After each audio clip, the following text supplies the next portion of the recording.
Senior leader 50 ఏళ్లుగా రాజకీయాల్లో ఉన్నారు. రాష్ట్రంలో కాంగ్రెస్ పార్టీ అధికారంలోకి రావడంతో ఓ పదవి ఇవ్వాలని అడుగుతున్నారు.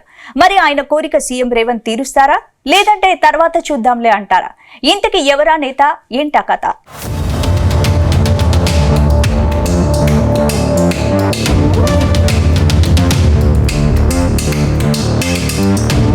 తెలంగాణలో వి హనుమంతరావు పేరు తెలియని వారుండరు.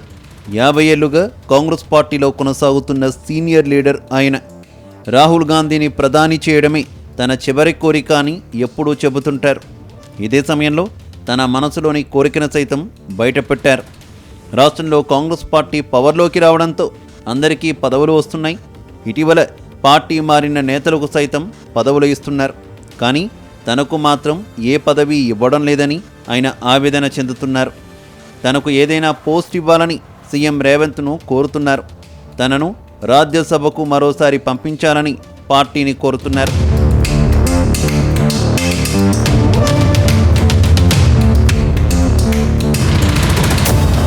ఇక వి హనుమంతరావు గతంలో ఎమ్మెల్సీగా 3 సార్లు రాజ్యసభ సభ్యునిగా పనిచేశారు. ఒకసారి మంత్రిగా కొద్ది కాలం పనిచేశారు. కేంద్ర మంత్రిగా కూడా చేశారు.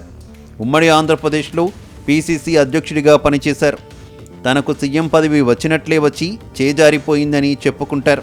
సీఎం కాలేదనే కొరత తప్ప అన్ని పదవులు ఆయనను వరించాయి. వీహెచ్కు గాంధీ కుటుంబంతో సన్నిహిత సంబంధాలున్నాయి. ఆ కారణంగానే ఆయనకు అప్పట్లో కోరుకున్న పదవులు దక్కాయి. కానీ కొన్నేళ్లుగా పదవులు దక్కకపోవడంతో అల్లాడిపోతున్నారు. తనకంటే జూనియర్లు అందరూ ముఖ్యమంత్రులు అవుతున్నారు, మంత్రులు అవుతున్నారు. కానీ నాకు మాత్రం ఏ పదవి రావడం లేదని ఆక్రోశిస్తున్నారు. 76 ఏళ్ల వయసులో తనకు రాజ్యసభ ఎంపీ పదవి ఇవ్వాలని కోరుతున్నారు.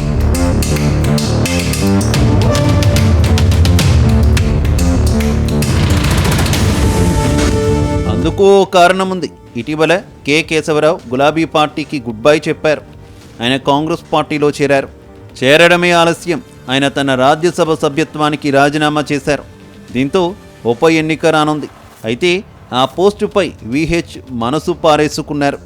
ఆ రాజ్యసభ సీటు తనకు ఇవ్వాలని అడుగుతున్నారు.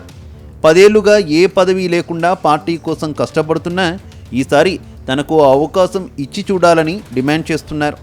అంతేకాదు, మొన్న జరిగిన పార్లమెంటు ఎన్నికల్లోనూ తనకు టికెట్ ఇవ్వలేదని అంటున్నారు.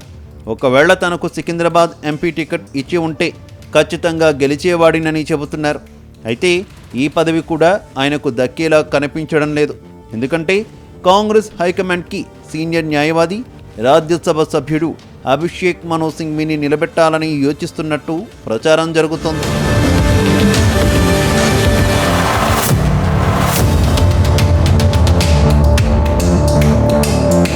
మరోవైపు వి హనుమంతరావుకు పదవి దక్కకపోవడం వెనుక బలమైన కారణమే ఉందని కాంగ్రెస్లోని మరో వర్గం అంటోంది.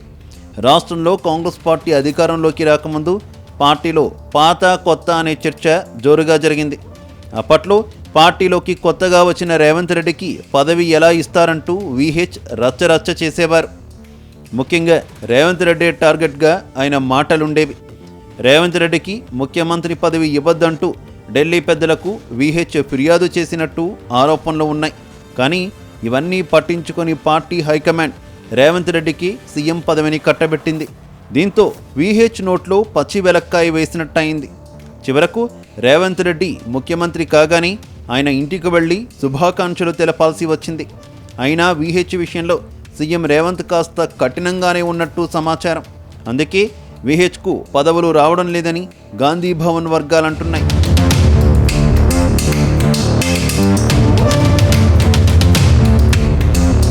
మొత్తంగా వీహెచ్కు ఈసారి కూడా రాజ్యసభ ఎంపీ పదవి దక్కడం గగనమేనని తెలుస్తోంది. చూడాలి మరి, ఇన్నాళ్ళు పార్టీ కోసం కష్టపడిన ఆయనకు ఇంకేదైనా పదవి ఇస్తారా, లేదంటే ఏ పదవి ఇవ్వకుండా చూస్తారా అనేది తెలియాలంటే మరికొద్ది రోజులు ఆగాల్సిందేనని గాంధీ భవన్ వర్గాలంటున్నాయి.